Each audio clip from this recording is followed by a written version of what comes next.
حي على الفلاح.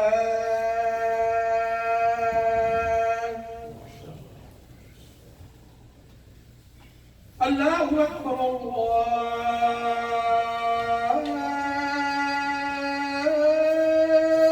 أكبر. لا إله إلا الله.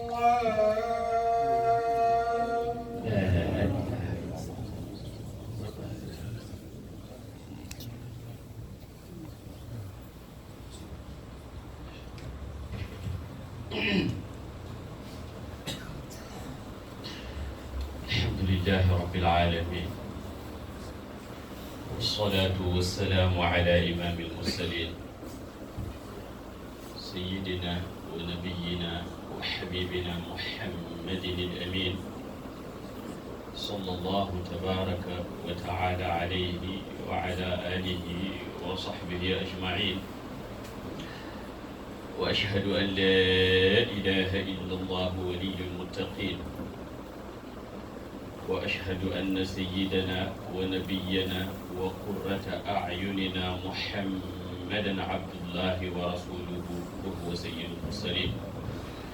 اللهم صل وسلم وكرم وشرف وبارك عليه وعلى آله حق قدره ومقداره العظيم. وبعد، يقول الحق تبارك وتعالى بعد أعوذ بالله من الشيطان الرجيم: إنما يخشى الله من عباده العلماء. وقال تعالى: يرفع الله الذين آمنوا منكم والذين أوتوا العلم درجات. وقال تبارك وتعالى وهو يأمر نبيه أن يدعو فقال: وقل رب زدني علما. ويقول عليه الصلاة والسلام: من يرد الله به خيرا يفقهه في الدين.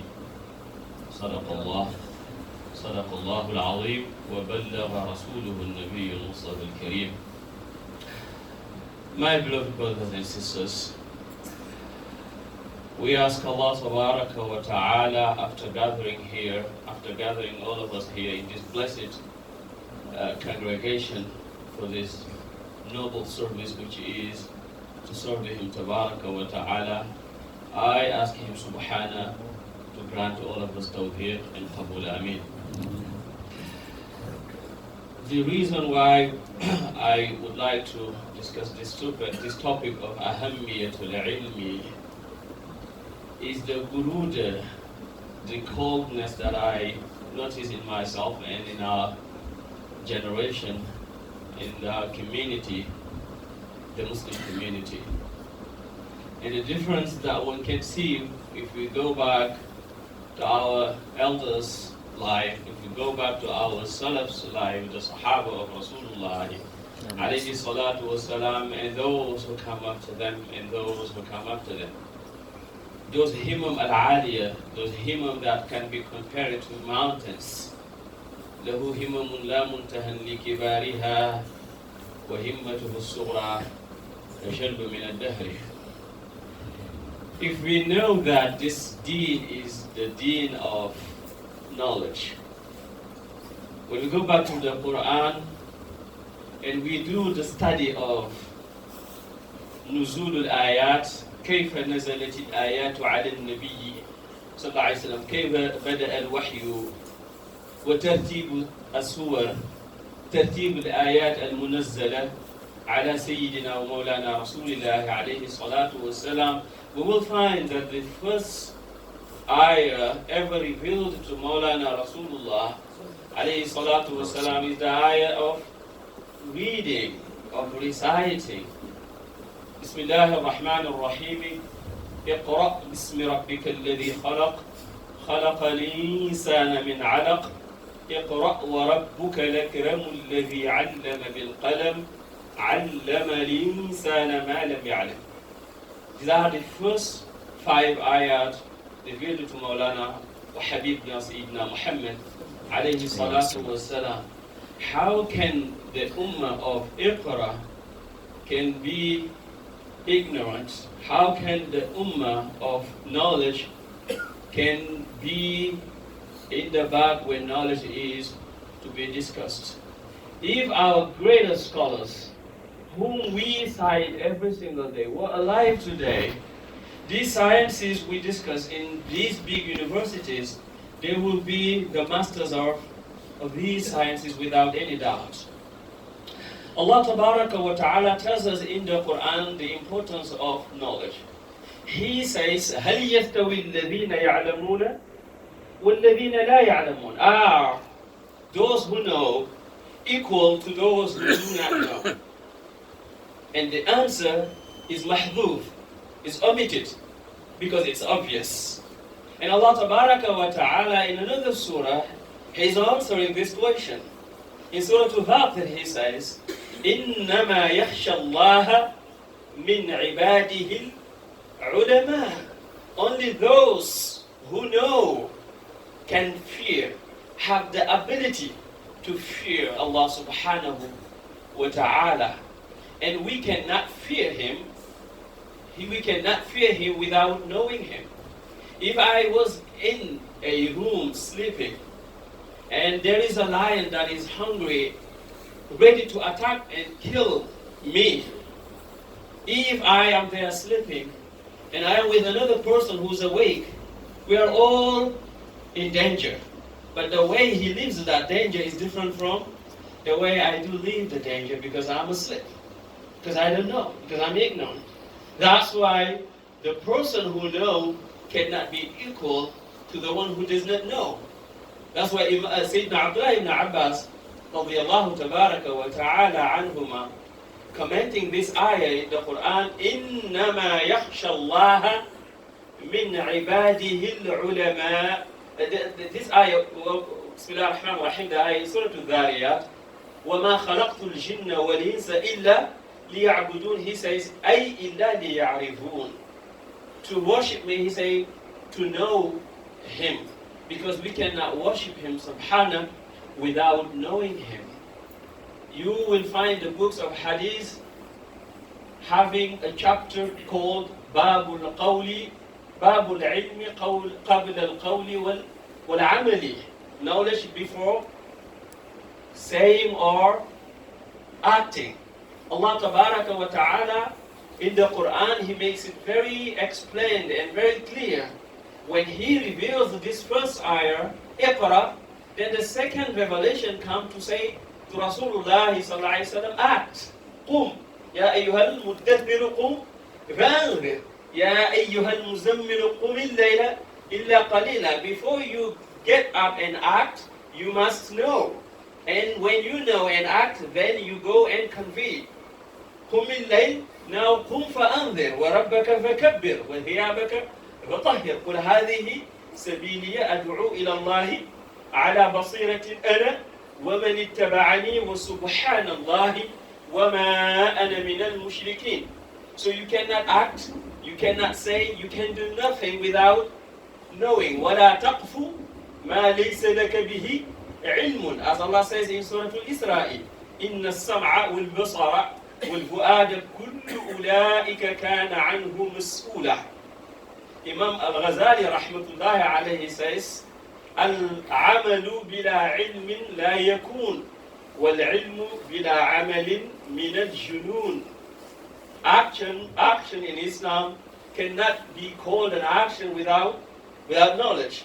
And he says knowledge without action is craziness, because if you know and you do not know, you do not do, then that means craziness, as Imam Ghazali rahmatullahi alayhi said, Arafta Fulzam, as the Prophet ﷺ said to one of the companions, now you know Fulzam, do accordingly, act accordingly.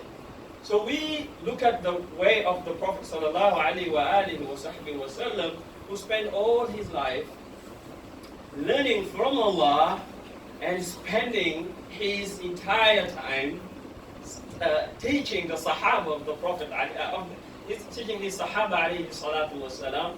Allah Tabaraka wa Ta'ala encourages the Prophet ﷺ to seek nothing in life, to seek increase of nothing in life but knowledge. وَقُلْ رَبِّي زِدْنِي عِلْمًا. When you make dua, say, O Allah, O my Lord, increase me in knowledge.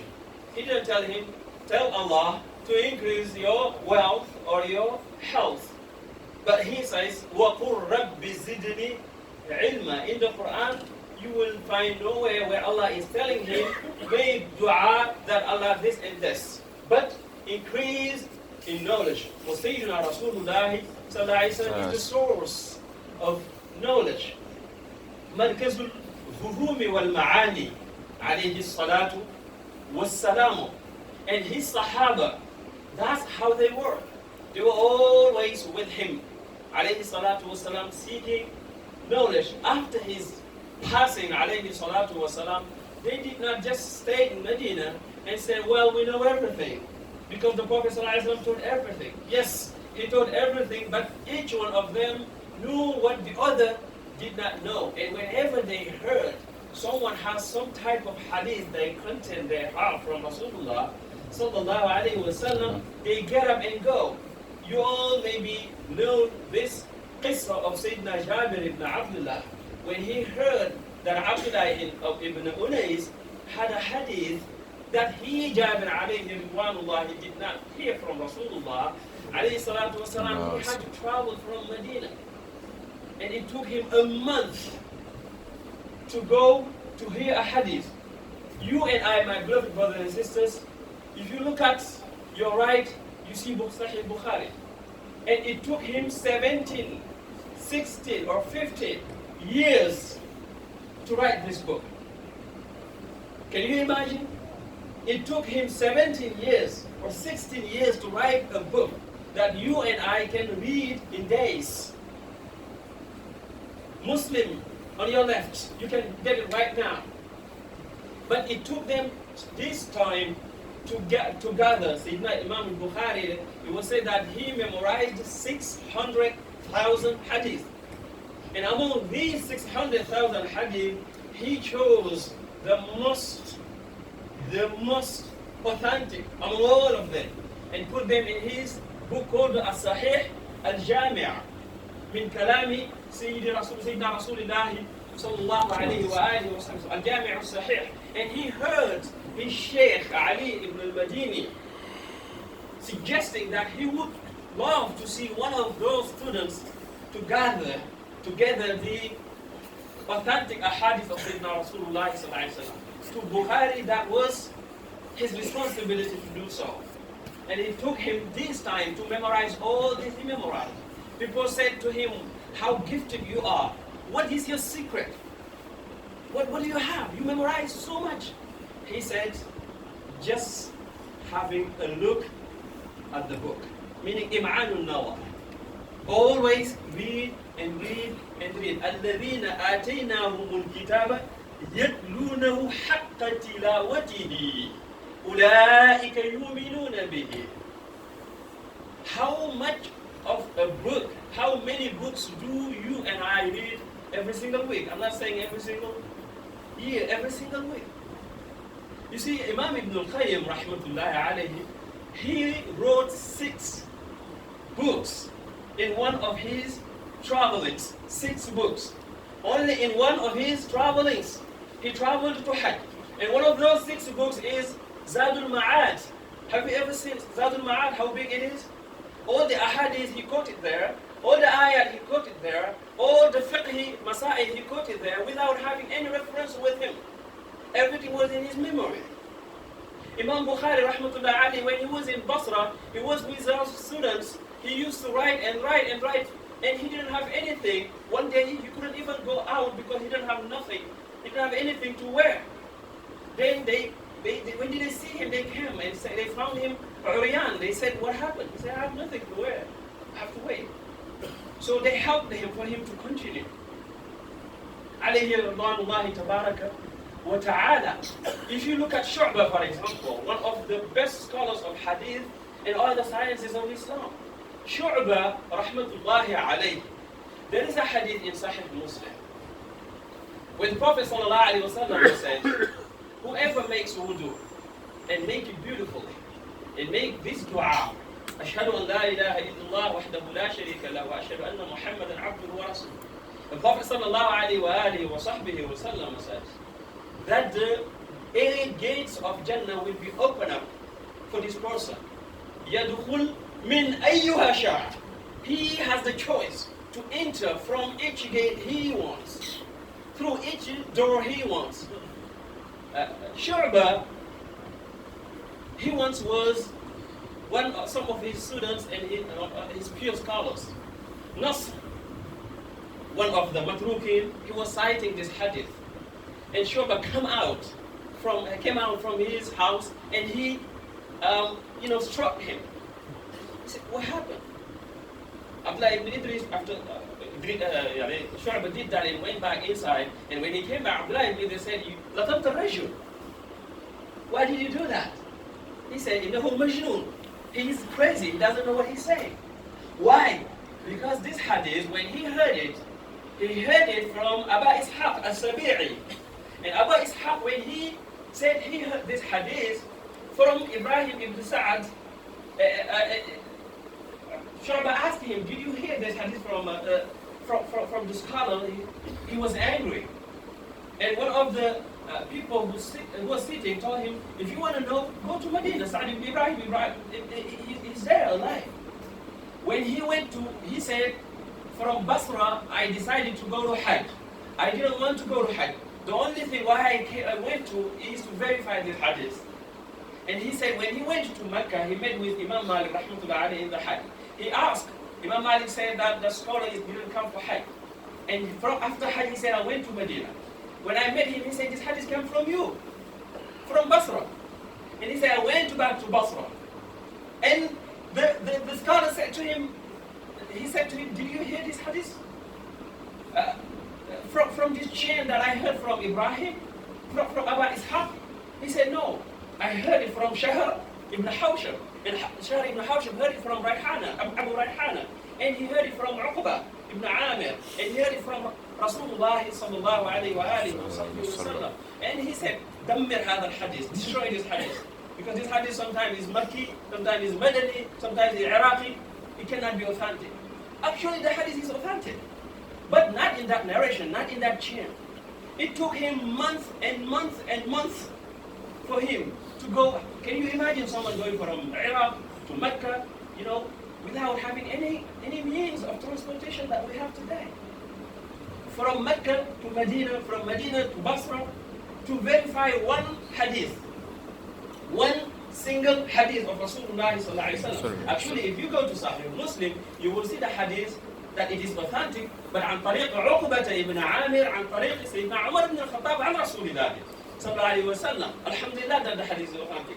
Because he said, if this hadith was authentic, I would prefer this hadith over my own entire life, my entire wealth, my entire family.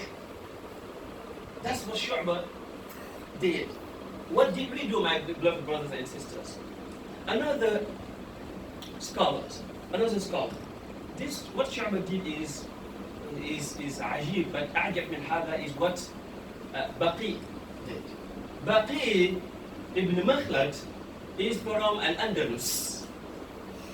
He traveled all over the world of Islam to learn the science of hadith and the fiqh of this day. When he once asked, Man a'lamul ard? Who is the most knowledgeable man on earth nowadays?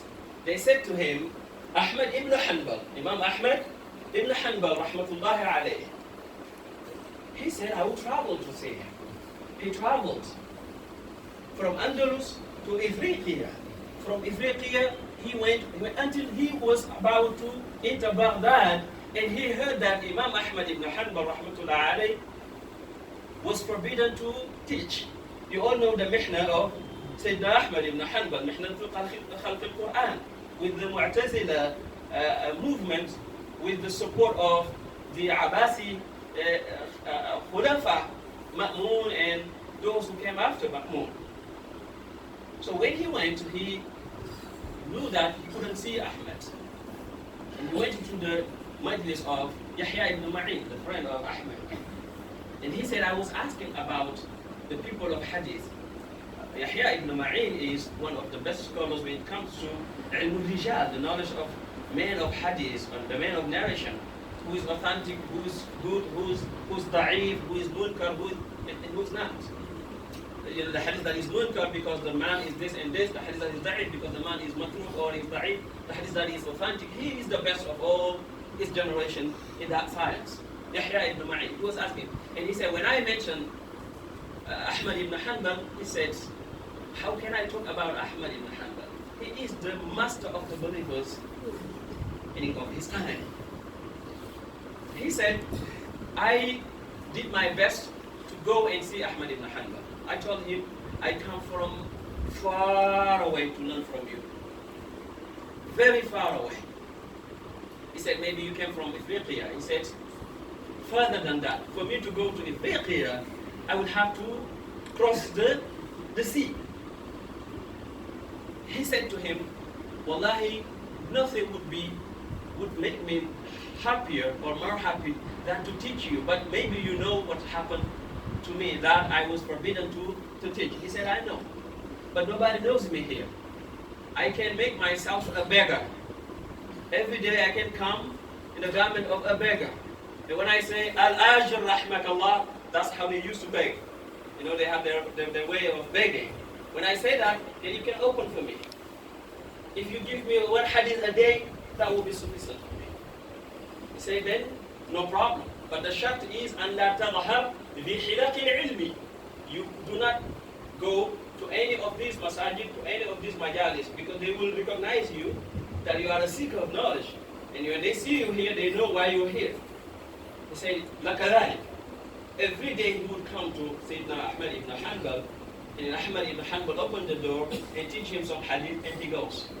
Until the king, the Khalifa that was there died, and then when Mutawakkil, or when the Khalifa that came and helped Ahmad in the Sunnah of Rasulullah, released Ahmad and got him back to teach, Ahmad used to have Baqi next to him, and he used to praise him, and he used to love him. He used to talk, that he used to say that this is the true seeker of knowledge. One day Baqi was sick. You know, when he came to Iraq, you know, what is amazing here is that Baqi, coming from Andalus to Ifriqiya, to Mecca, to Medina, to Sham, to Iraq, he didn't have anything. He walked, he said, مشيا على الأقدام. As the scholar said, أتعب قدماك فإذا تعب قدماك. You know, get your 2 feet tired. If they become tired, they will make you an imam. They will make you a leader. أتعب قدماك فإذا تعب قدماك. قالت مسائل سحنون لقارئها قالت مسائل سحنون لقارئها لن تحصل العلم حتى تعلق الصبر. You will never get knowledge until you swallow as-sabir. As-sabir is an herb that is very bitter. حتى تعلق الصبر. And they said لا ينال العلم براحة الجسم. No one can have لا ينال العلم براحة الجسم. No one can acquire knowledge without tiring their body. You are looking for comfort, knowledge is not for you. Baqi, he did all of these things. Mashyan, he walked. And when he went back with the books of hadith. He, as Imam al-Dhahabi said, that Baqi and Muhammad ibn Waddah, they are the 2 people who brought ilm al-hadith, who made Andalus become a place of hadith. Before them, Andalus, there was no place for hadith. There were people of Ra'i. They changed Al-Andalus. This great scholar. How did they do it? They did spend efforts. لَن تَنَالُوا الْبِرَّ, Allah says, حَتَّى تُنْفِقُوا مِمَّا تُحِبُّونَ. Not only your wealth, but even your power, your time. You know, Imam Ibn Hajar al-Asqalani, he read 100 volumes in one of his travelings, he said. 100 volumes. One of our scholars of nowadays, he said he had a vacation and he stayed in his office and he wrote 80 volumes just during the vacation. You guys, many of you have vacation, the end of year vacation. How many books are you going to read? How many books are we going to read? Because I'm one of you, inshallah, tabaraka wa ta'ala. هذا وأسأل الله تبارك وتعالى أن يوفقنا لما يحب ويرضى، وأن يجعلنا من أهل العلم والصلاح والتقى والاستقامة والهداية والسعادة الأبدية. آمين.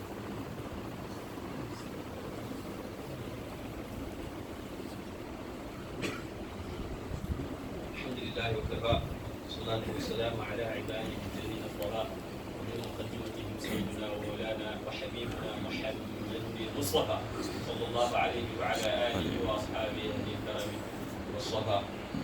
Alhamdulillah, we've come from Staten Island, New York, Masjid al-Muhajirin wal-Ansar. You saw some of our brothers distributing the flyers, and inshallah, tabarak wa ta'ala, after the salah, we will be outside with you.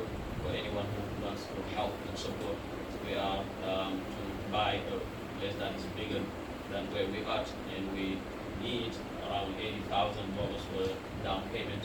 Inshallah, tabarak wa ta'ala, we are seeking the brothers who are here in this beautiful Masjid, Masjid al-Rahman, to support and help as you always did. And when you do it, you're supporting this masjid, you're supporting the house of Allah wa ta'ala, because no masjid is the masjid of Manhattan or the masjid of Staten Island or the masjid of any place or any community. All the masajid are ours because all the masajid are Allah's. Allah wa ta'ala never mentions the masjid in the Quran except He put the word, the name, His name next to it. إنما يعمر مساجد الله. لم يقل مساجد منهاتن أو مساجد كذا وكذا. مساجد الله. إنما يعمر مساجد الله من آمن بالله ومن أظلم ممن منع مساجد الله. ممن منع مساجد الله. في سورة الجن وأن المساجد لله. In Surah Nur, في بيوت أذن أن ترفع في بيوت أذن الله أن ترفع اسمه ويذكر أن ترفع ويذكر فيها اسمه يسبح له فيها بالغدو والآصال رجال لا تلهيهم تجارة ولا بيع عن ذكر الله. وقوله في بيوت أذن أن ترفع ويذكر فيها اسمه. So that means it's the house of Allah. فليعبدوا رب هذا البيت. فليعبدوا رب هذا البيت. وأضاف البيت إليه سبحانه وتعالى تشريفا وتكريما للبيت سبحانه عز وجل. So alhamdulillah, we are servants of Allah. We need to take care of the houses of Allah. If we love Allah more than we love ourselves, as Allah Ta'ala's messenger said, that none of you, or if you have three qualities in you, you have tested the sweetness of Iman. أن يكون الله ورسوله أحب إليه مما سواهما. If we love Allah more than we love ourselves, we have to love the house of Allah more than we love our houses. So each of us can judge themselves. How much do I spend for my house to pay bills, to be taken care, and how much do I spend for the masajid of Allah to be built or to be taken care? اللهم أرنا الحق حقا وارزقنا اتباعه وأرنا الباطل باطلا وارزقنا اجتنابه. اللهم لا تدع لنا في مقامنا هذا ذنبا إلا غفرته ولا هما إلا فرجته ولا دينا إلا قضيته ولا مريضا إلا شفيته ولا عدوا إلا كفيته ولا عيبا إلا سترته ولا ميتا إلا رحمته ولا فاسدا إلا أصلحته ولا حاجة من حوائج الدنيا والآخرة إلا قضيتها لنا ويسرتها برحمتك يا أرحم الراحمين. اللهم اجعل جمعنا هذا جمعا مباركا مرحوما واجعل تفرقنا من بعده تفرقا معصوما ولا تجعل فينا ولا معنا شقيا ولا محروما. اللهم أعز الإسلام والمسلمين. اللهم أعز الإسلام والمسلمين. اللهم أعز الإسلام والمسلمين. اللهم انصر الإسلام والمسلمين وأعلي كلمتك كلمة الحق والدين. اللهم إنا نسألك علما نافعا وقلبا خاشعا ورزقا واسعا حلالا طيبا مباركا فيه. اللهم إنا نسألك إنا نعوذ بك من علم لا ينفع ومن قلب لا يخشع ومن نفس لا تشبع ومن دعوة لا تسمع. نعوذ بك من هؤلاء أربع. صل اللهم وسلم وكرم وشرف وبارك على سيدنا محمد وعلى آله وصحبه وسلم صلاة تنجينا بها من جميع الأهوال والآفات وتقضي لنا بها جميع الحاجات وتطهرنا بها من جميع السيئات وترفعنا بها عندك أعلى الدرجات وتبلغنا بها أقصى الغايات من جميع الخيرات في الحياة وبعد الممات. سبحان ربك رب العزة عما يصفون وسلام على المرسلين والحمد لله رب العالمين.